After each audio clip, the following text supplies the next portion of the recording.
உங்கள் குழந்தைங்க கருப்பு கனி அரிசியில் கஞ்சிலாம் செஞ்சு கொடுத்தா சாப்பிட மாட்டேங்கிறாங்களா அப்படின்னு அதை வச்சு ஒரு ஸ்நாக்ஸ் ஸ்பீடி பண்ணலாம். கருப்பு கனி அரிசி அடை எப்படி இருப்பல பார்க்கலாம் வாங்க.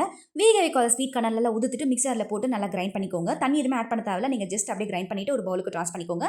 இது வந்து பார்த்தீங்கன்னா கருப்பு கனி அரிசி மாவு. கருப்பு கனி அரிசியை நல்லா 12 hours நல்லா ஊற வச்சுட்டு ட்ரை பண்ணி பவுடர் பண்ணி எடுத்துக்கோங்க. இதோட கொஞ்சமாக ஆனியன், 2 பச்சை மிளகா, 1 டீஸ்பூனுக்கு சோம்பு, அரைக்கீரை நல்லா க்ளீன் பண்ணி வாஷ் பண்ணி கட் பண்ணி ஆட் பண்ணியிருக்கேன். நீங்கள் அரைக்கீரைக்கு பதிலாக வெந்தயக்கீரை, பாலக்கீரை, முருங்கைக்கீரை அந்த மாதிரி கீரை கூட நீங்கள் ஆட் பண்ணிக்கலாம். கீரை வந்து ஆப்ஷனல் தான், வேணான்றவங்க ஸ்கிப் பண்ணிக்கலாம். ஸ்கிப் பண்ணிவிட்டு நீங்கள் ஆனியன் வந்து கொஞ்சம் நிறைய ஆட் பண்ணிக்கோங்க. அப்போ டேஸ்ட் வந்து ரொம்ப சூப்பராக இருக்கும். தேவையான அளவுக்கு சால்ட் ஆட் பண்ணி தண்ணி ஆட் பண்ணி நல்லா இந்த மாதிரி அடமாவை பார்த்துக்கு நல்லா பிசைஞ்சிக்கோங்க. தவாவை நல்லா ஹீட்டாக வச்சுட்டு கையில் நல்லா தண்ணி தொட்டு இந்த மாதிரி அடை பத்தத்துக்கு நல்லா தட்டிக்கோங்க. இன்கேஸ் உங்களுக்கு ஹீட்டாக இருக்க மாதிரி நீங்கள் ஃபீல் பண்ணிங்கன்னா நீங்கள் வாழை இலையிலையோ இல்லை ஒரு பட்டர் ஷீட்லையோ நல்லா தட்டிட்டு தவாவில் ஆட் பண்ணிக்கோங்க.